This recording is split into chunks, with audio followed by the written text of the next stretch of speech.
danuun waan godhu wallaalee poolisoonni lama alaa akka isa eegaa jiran hubateera. Dargaggoonni poolisii kun tokko daawwitii jarra kaawwatee tokko immoo koofiyyaa kaawwatee akka isa eegaa jiran karaa qaawwa balbalaa argee hubateera. Fuula duraan kiyyoon hidhamee jira, boodaan immoo balballi hin jiru. Daqiiqaan gaafa dabalaa deemu funyoon morma kootti jiru gabaabbachaa deema. Eeyyee akka funyoon morma kootti hidhamee jiru tan lakka'a. Yeroo gubuun qabu manaa gadi ba'ee akka nama kutaa biraa seenuu yoo naanna'ee boroodhaan ba'ee miliqe'oo jedhee gara balbalaatti deebi'e. Ijoollee xixiqqoon poolisa sana waliin turan gara manaatti waan galaniif dargaggoota poolisa lamaan qofatu achitti hafee jira. Fakkeessuu tokko malee kallattiidhaan gara mana birruufaa mana danuun keessa jiru jechuudha ilaalaa jiru. Danuun utuu hin beekin balbalatti bu'e. Balbalattiin gara alaatti banamte. Dargaggoonni lamaan isa eegan kun utaalanii ka'anii. Danuun suuta jedhee balbalicha deebisee cufe. Dubbiin hammaatee jira. Garuu hanga kana maalan isaan godhe kan namni lama anaaf jedhee hojii hiiku. Deebisee ofuma isaatiin ammoo silas yoo hojii qabaatan miti jedhe. Gaaffii akkasii fi deebii kennuu yaaduun gowwummaadha. Amma kan na barbaachisu miliquudha jedhee fiigee ba'uu fedhe. Gara balbalaatti utaale. Garuu ni sodaate. Gara foddaatti deebi'e. Baay'ee xiqqoodha. Mataa isaallee baasuu hin dandeessu. Mahandisii mana kana ijaaree abaare. Manichi ogeessan beeku. Warruma manaatu dhoqqee dhoobee ijaarrate. Foddaa hin jedhamu. Aaraaf jedhamee qaawwi xiqqoon kana fedha. Gara balbalaatti deebi'e. Ammas ba'ee fiiguuf aggaame. Garuu of booda deebi'e. Mana keessa naanna'e. Waan godhu wallaale. Otoo mana keessa naanna'aa jiru bakka wal caalu tokko arge. Balbala saamsamee laastikii fi gaazexaadhaan cufame ta'uusaa hubate. Laastikicha ol kaasee gara balbalaatti deebi'e. Karaa qaawwaa dargaggoota silaa ilaale. Ciraadhumaan poolisoonni uffata heeraa uffatan lama isaanitti dabalamaniiru. Sardamee gara laastika ol kaaseetti deebi'e. Balbala saamsamee suuta jedhee addaan baase. Akka inni yaade balballi saamsame sun gara alaatti kan baasu miti. Mana nama kabiraa keessa kan seensisuudha. Danuun filannoo biraa hin qabu. Garaa jabaatee kan irra ga'uu hunda danda'uu fi suuta jedhee carraa dhumaa yaaluudhaaf gara manichaatti darbe. Balbala saamsamee ture laastikaa fi gaazexaasaa ol kaasee ture. Gad deebisee akka isaa duraatti kan saamsame fakkeesse. Manni inni itti darbe keessa balbala saamsametti hirkatee kan jiru sireedha. Miilla siree sana jalaan lafatti bu'ee dhaabbate.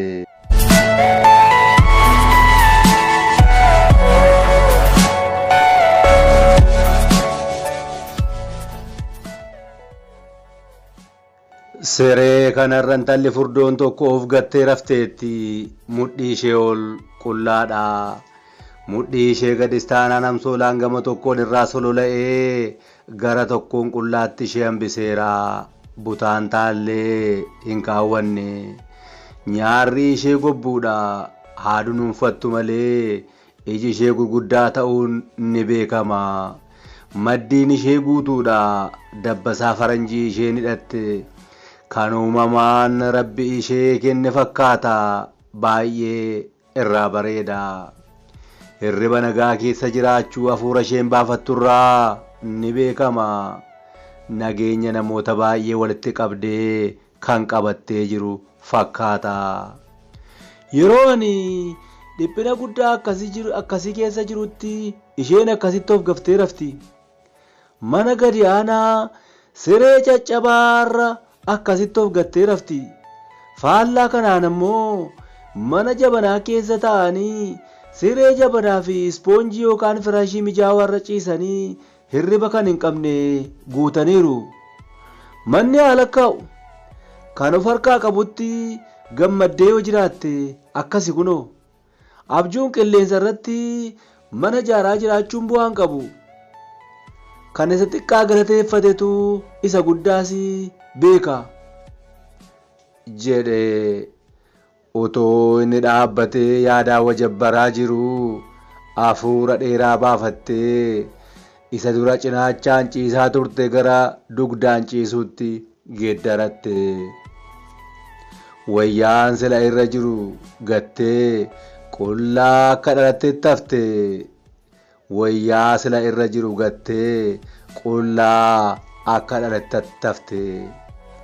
Qaama saalaa ijoollee durbaa yookaan ga'eessotaa akkasitti ifaaf ifatti argee hin beeku. Kan ijoollee daa'ima xixiqqoo yeroo adda addaa argeera. Kan nama guddaa garuu argee hin beeku. Amma garuu dhaabatee dhorkaa tokko malee akka nama televiziyoona daawwatu ilaalaa jira. Dabbasaa mataa ishee irraa kaasee hanga miila isheetti deddeebi'ee daawwate. Ni doowwate. Godeettiidha. Funyaan ishee dooluudha.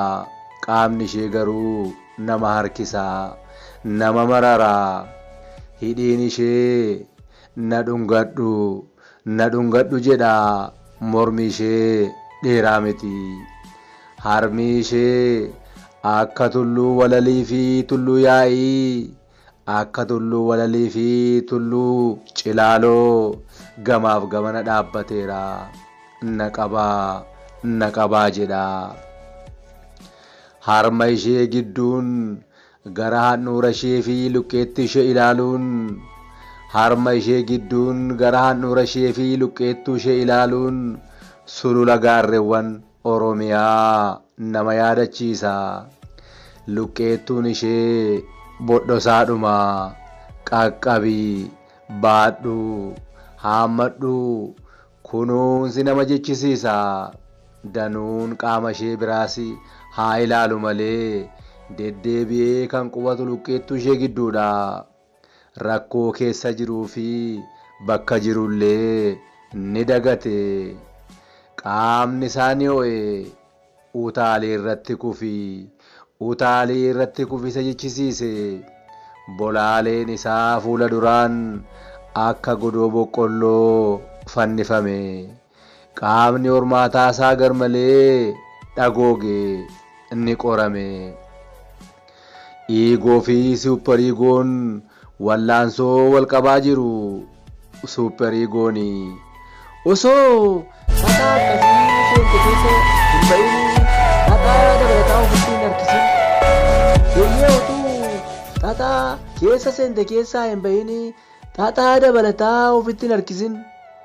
Yoo iyyite yoo yakka gudeeddaatiin yoo himatamte maatiin yookaan abbaan warraa ishee yoo sitti dhufan ittiin jedha suuppariigooni.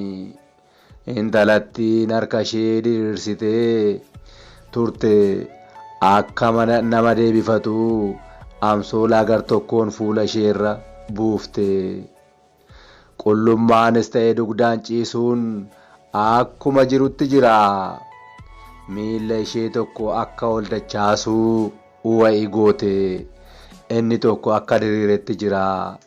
Danuun oh my god jedhee asaase. Waan dhageesse itti fakkaatee rifate. Irra caalaa gojoma'ee gorora liqimse. Karaa ishee miila ol deebifatte sanaan ol siqee cina isheetiin qarqara sireerra gadi taa'e. Kophee baasu dhiisu jedhee yaadaan wal lolaa. Baafachuuf gara miila isaatti gadi jedhee eessaa dhufeensaa osoo hin beekamin harki tokko dhufee irra bu'ee hammaaree siree irratti lafaan isa dha'e.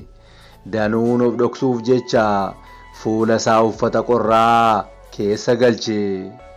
Hojii galgalaa fi istiraappoo fiigicha galgalaa ta'uu hin oolle qaama isaa akka barbaadutti ajajuu hin dandeenye. Sodaan ammaas ni jira. Harki isa qabe garuu battalumatti wayyaa danuu irraa baasee daddarbate. Danuu qabee asiif achi gaggala galche. Qaamni isaa sila godoo fannisee ture amma hin jiru, laamsha'eera.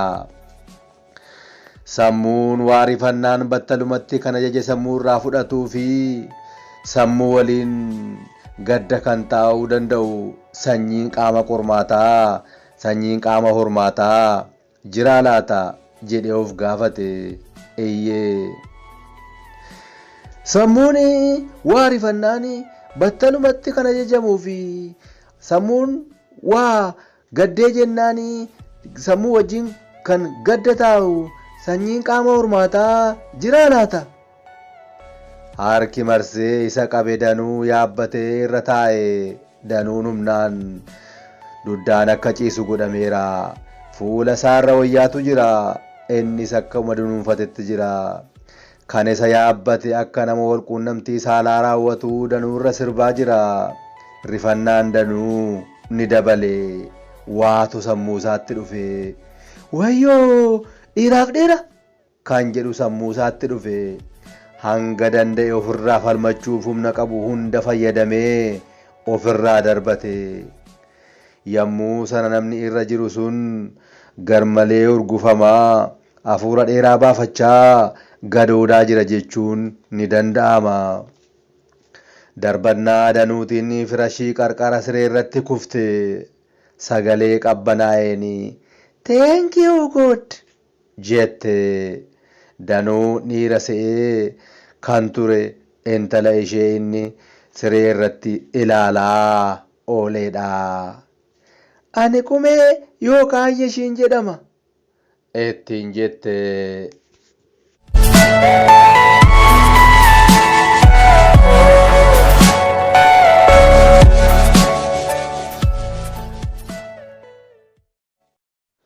Hagayyoo wanaatti nu waliin turuu keessaniif guddaa galatoomaa.